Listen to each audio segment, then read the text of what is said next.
Well, well, well. Welcome back. I'm Andrew, your crypto guy on the internet, and I have these new glasses that look like a guy who works at NASA right before the Challenger exploded. This won't work, sir. The numbers don't add up. Okay, so let's have a look. What's going on with Bitcoin and Ethereum that's so exciting? They're both surging lately, but why? Well, we have two big things coming up on the 12th. That's Wednesday. The Ethereum Shanghai upgrade goes live, which allows people to finally unstake their Ethereum that has been locked up for, what, about 2 years now? And so you're going to see Ethereum's price likely plummet as all these new coins hit the exchanges to be sold. But then, I expect a V-shaped recovery. So Ethereum's been on a bit of a run lately, going from 1300 to 1900 real fast. Shanghai will hit in 2 days. People are going to sell off quickly, and then you're going to see even more buy pressure to shove it back up. Because Ethereum is technically a deflationary currency. And when this Shanghai upgrade goes live, the staking payout rates will be even higher than before. So you're going to see all these people who've been waiting for 2 years, who need liquidity right now, sell off and try to make a quick profit. And the smart people will be waiting for that sweet, sweet discount. And they're going to buy it all up and then restake it at a higher rate and wait for another couple of years. Although, with the Shanghai upgrade, I believe you can stake it and unstake it at will, just like Cardano or Solana or anything else, really. So Ethereum has some exciting volatility coming up on the 12th. I think that V-shaped move will happen within a week. It'll be real quick, okay? Especially if Bitcoin continues on the same path, which we'll get into in a second. The other thing on the 12th is the Fed's CPI data for March. We're going to see how the inflation numbers are shaking out.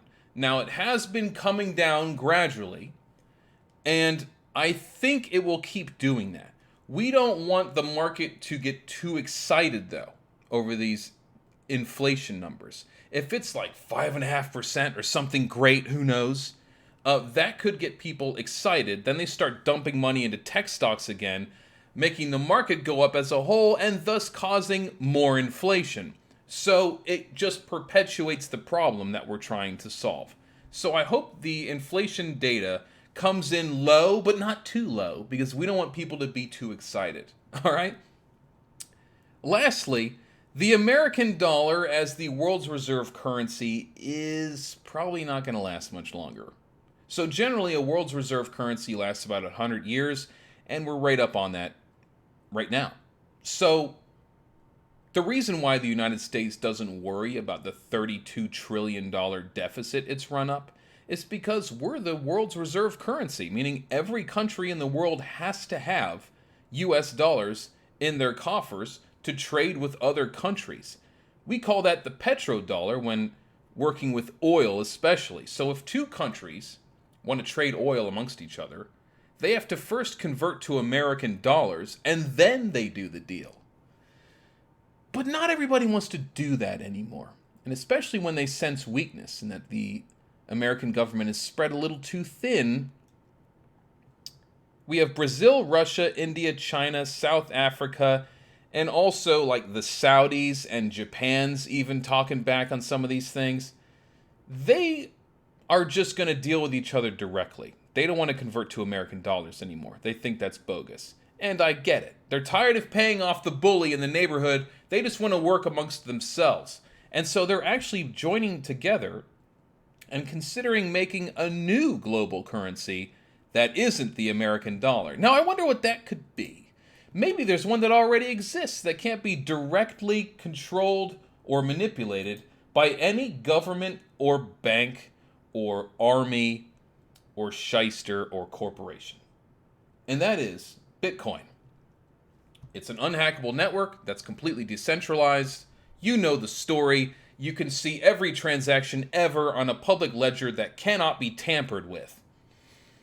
And Bitcoin has been blasting off up to, the top of the trend-based fib here, 29.7. But how much further can it go? I think we're going to bump our head here. First, look at the volume. The volume is not that exciting. It's kind of covered by this little flag. I mean, there's some green volume. Let's see if I can get us to the daily, the hourly even.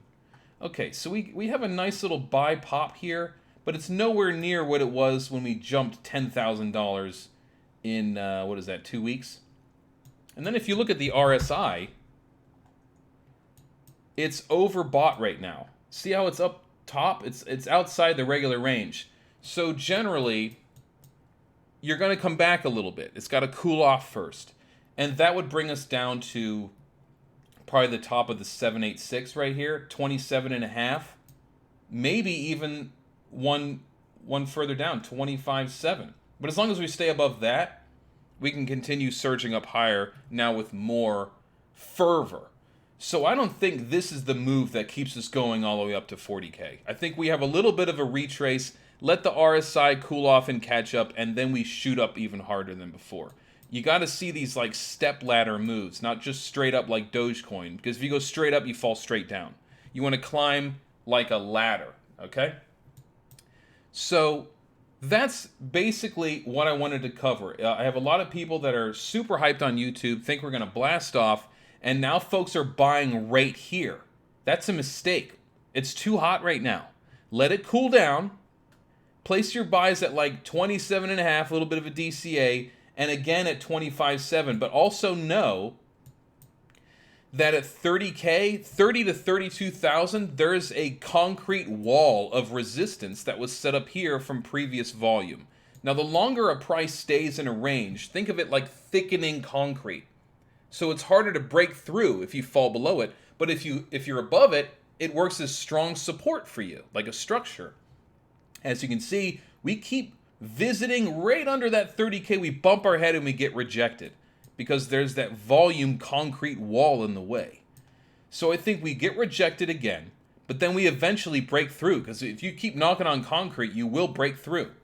But after that, how far do we go? That's anybody's guess. We do have a CME gap from, geez, like a year ago that we do have to clear up.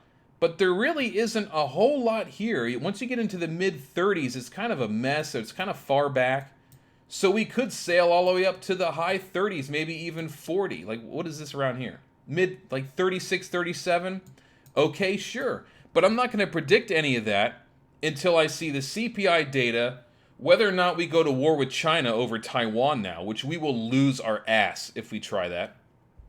And I also need peace with Ukraine and Russia. Then we'll see a nice big surge. And there are some countries in Europe that are done with this Ukraine shit. They don't want to do this anymore. Even Macron's asking China for, please try to make some peace with Ukraine, because the United States is just gung-ho on infinite war, and the Europeans don't want to do it anymore. Okay? So now, to their face, they're going to be like, yeah, Biden, sure, man, we're all in with Ukraine. But as soon as he leaves, they're like, this is ridiculous. This doesn't make sense anymore. And we kind of instigated this whole thing. If hopefully our audience doesn't actually read history. I mean, not going back that far either. 2014, look into that. Yeah, it's probably our fault.